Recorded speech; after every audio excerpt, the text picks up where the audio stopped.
Remakes, reboots, readaptations, whatever you want to call them, aren't in and of themselves a bad thing. They've existed throughout movie history. Some good, some bad, and some completely unnecessary. I recognize that every country that makes movies makes remakes. However, in this video, I'm going to focus solely on movies remade for an American audience. With most remakes, they're simply taking a pre-existing idea and updating or adding to it. This isn't automatically bad, since there's some ideas that may be perceived better when done for a new audience. Plus, some tales are timeless, and bringing them to the mainstream increases awareness of the original. When a movie's remade, it doesn't make the original go away or tarnish its sheen. If anything, if the remake sucks, it just makes the original look all that much better. Unfortunately, this has become a crutch that we are seeing more and more of. Rather than coming up with new ideas, movies, TV, and now video games are returning to the well to siphon more out of it. In their minds, if an idea or property was a success once, it will be again,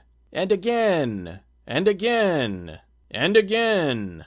In general, most people are fine with the occasional remake. But within the past 10 years or so, the quantity of remakes has grown exponentially. Every other week we're seeing an ad for a new version of an existing IP. Some of them where the original isn't even that old. From a marketing angle, I understand why remakes exist. The producers aren't looking at the movie from an artistic perspective, they're looking at them from a business perspective. However, that's why so many of them fail. In their minds, it's just another property, something to be purchased and traded like a commodity. They have no love for the source material. To them, it's just a thing. Some strive to do more and have genuinely good intentions when remaking something. They have an idea that wasn't explored in the original that they'd like to investigate with the remake. Even though I prefer the original Halloween, I applaud Rob Zombie for at least trying something different. His logic was that the studio was going to do the remake with or without him, so why not let a fan of the original take a shot at it, rather than some hired gun with no interest in the property? He deviated from the source by trying to go more into Michael Myers' history and past, which at least shows some brain power, instead of the lousy hack jobs from Platinum Dunes. They play out like bad visual cover tunes of classic movies. Sure, they hit all the notes, but there's no soul. I'm not from the camp of remaking this movie ruined my childhood. I'm more from the this doesn't need to be grouping. This ties into a big downside with remakes.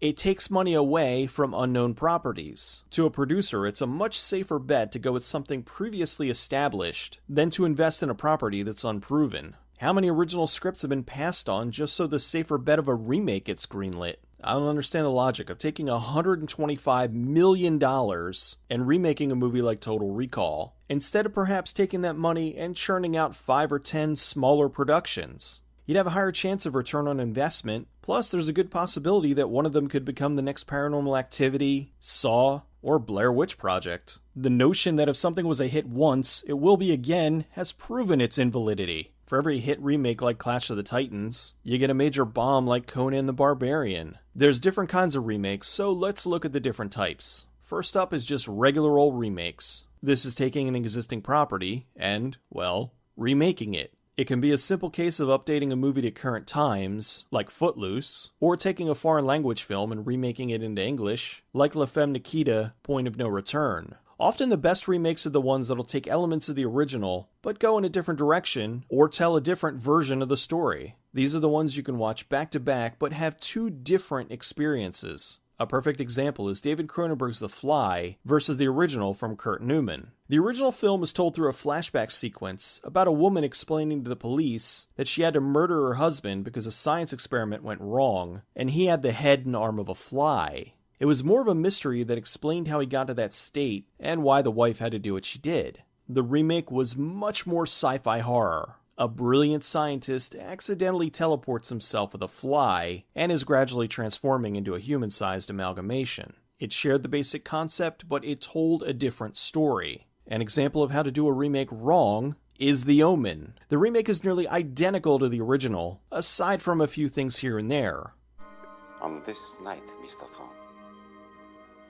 God has given you a son.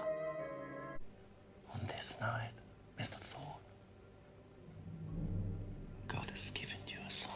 What's the point of doing a remake if you're just going to do the same thing again? Why not take the opportunity to do things a little differently?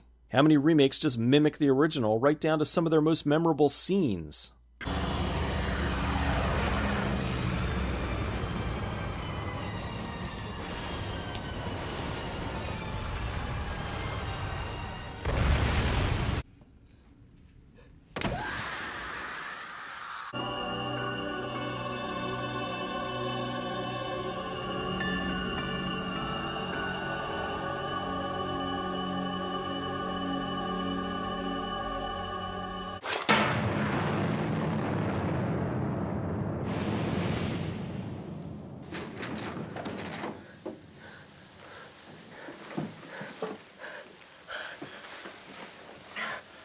Cabin Fever's being remade with the exact script as the original. What's the point of that? Like they'll ever be able to recapture this magic.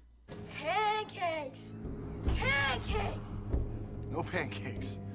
Pancakes! No pancakes! Remakes of foreign films often fail because there's a fundamental lack of understanding of the cultural background behind it, as well as why the movie's good in the first place. The Ring was a huge success when it was remade for the American market. It was well done, and they changed some things from the original movie, Ringu, to give it a unique feel that stands on its own merits as a solid remake. Unfortunately, Hollywood misinterpreted the success of The Ring. Instead of realizing that perhaps audiences wanted creepy, atmospheric horror films, they came to the conclusion that they wanted more foreign horror. So we get terrible reproductions of movies like Shudder, A Tale of Two Sisters, Pulse, Ju-on, The Grudge, Dark Water, The Eye, and One Missed Call. One of the many things they failed to realize in the conversion is cultural differences. For example, in the US, we think of ghosts as incorporeal beings, the shape of a person or the flying sheet with holes as it were. In J-horror, the ghosts they usually focus on are called onryo, the spirit of a young girl who's been killed or wronged and has returned to take vengeance on the living. They usually don't return to go after one person in particular, they just linger in one location and inflict their revenge on anyone unfortunate to go into that space. This is why you see so many movies with young pale-faced girls, all in white with dark hair covering their faces. This is Japan's most common perception of a ghost. Studios also love to dumb down foreign movies for the American market. A great example of a studio not getting the movie they were remaking was the remake of One Missed Call. One Missed Call was made by eccentric and somewhat notorious cult Japanese director Takashi Miike. He made the film as a complete lampooning of the current state of J-horror. It was his attempt at making a mainstream movie that poked holes in movies like Dark Water, Ringu, and Ju-on. The American remake could have tried to do something along those lines, perhaps being a horror movie that also satirically looked at remakes of other J-horror, but instead, scary ghost people. Another example of a complete lack of understanding of cultural differences is the remake of movies like Shall We Dance. Once again, they missed the point. With Shall We Dance, the idea of a married couple dancing in public is incredibly embarrassing in Japan, which is why the lead goes to great lengths to go to his ballroom dancing class in secret. This was a man searching for something new in his life to call his own, not a way to escape his family. The American version didn't grasp this concept because it would be foreign to us, so the remake plays out more like an atypical romantic comedy. I guess you could say they did something differently, but in this case, then why make the remake at all? Why not just do a completely unrelated movie about dancing? So many foreign remakes don't understand the film they're remaking. For example, in the Japanese movie Pulse, ghosts have found a way into our world. The ghosts are trying to escape the emptiness of the afterlife, but end up bringing in so much despair that the living kill themselves. While on the surface it seems like just a ghost story, you soon realize this is not the case. It's really a tale about how much of a cultural impact technology is having on the social structure. Even though we're all plugged in together, we're becoming a world filled with lonely, isolated people. The film has a downright depressing atmosphere based on this philosophy. As humans, we're alone in both life and death. Even though technology is giving us the illusion of pulling us closer together, it's ultimately driving us further apart. In the remake, the internet is full of ghosts that make people kill themselves. Remakes, when done with the right mixture of new content and talented individuals, can indeed work. Al Pacino's Scarface is vastly superior to the original. Alexander Aja's The Hills Have Eyes eclipses the Wes Craven version. Lots Hotel was played as a comedy, while True Lies was an outstanding action comedy. They did things differently, the right way. They added to the formula while simultaneously respecting what made the original work. One of the biggest sins a remake can do is straight out copy, but then only to alter material that would be controversial in the US. Case in point is the movie Wreck, which was remade in the US as Quarantine. Quarantine plays out as an almost shot-for-shot copy of Wreck, with the exception of the reveal towards the end.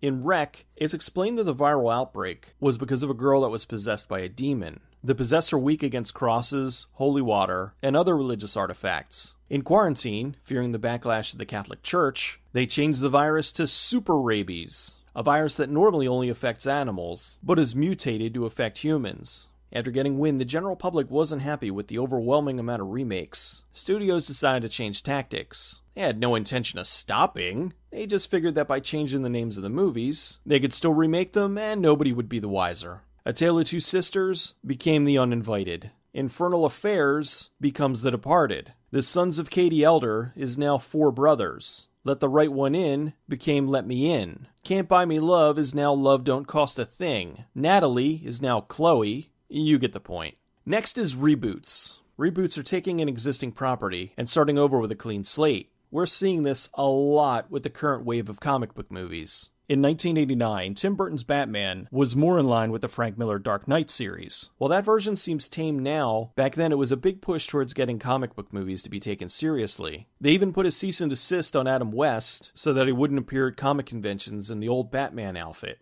They were afraid it was going to interfere with the direction they wanted the character to go. Unfortunately, many parents complained that Batman and Batman Returns were too dark and violent for children, despite the fact that both films were PG-13 and weren't aimed at children. However, a good part of the blame can be laid at Warner Brothers, who had deals with McDonald's and other places to sell toys that were aimed at children. So they decided to lighten up the movies in order to keep the merchandising going. This is a major problem. Here's a clear-cut case of something outside of the film, forcing it to be something that it shouldn't. Tim Burton and Michael Keaton both left the franchise, and the studio went in a more kid-friendly direction. Batman Forever comes out, and it is much brighter, and definitely not as serious as the previous films. That wasn't good enough, though, so they pushed it even further. And as a way to make more money on the toys, they made the abomination of Batman and Robin. Here's a tip, Hollywood. If your film sucks, then no one is going to buy your toys. Unless your film is called Star Wars. Oh, no! Batman and Robin was so hated that it halted what up to this point was a hugely successful franchise. After almost a decade, Warner Brothers went back to what made Batman successful in the first place and made the reboot Batman Begins. Even though it was 8 years after Batman and Robin, people still thought this was a sequel. This is because back then, the concept of a reboot was still a relatively new one, and people were used to seeing long gaps between sequels, so they assumed that this was that. Word of mouth spread about Batman Begins, and we all know how that turned out. After the success of the Batman reboot, other properties took notice and began to figure out their own reboots. Now to look at reboots gone bad, let's look at a similar tale that went in the wrong direction, courtesy of Sony. Spider-Man was huge, bigger than I think anyone involved expected. Part 2 came along and was also a hit. Then the studio decided it knew better than the director, and forced many of the changes that would ultimately undo Part 3. Raimi originally wanted to make Vulture the villain, but the studio insisted on Venom because he is arguably Spider-Man's most popular villain, and the fans had been screaming for him.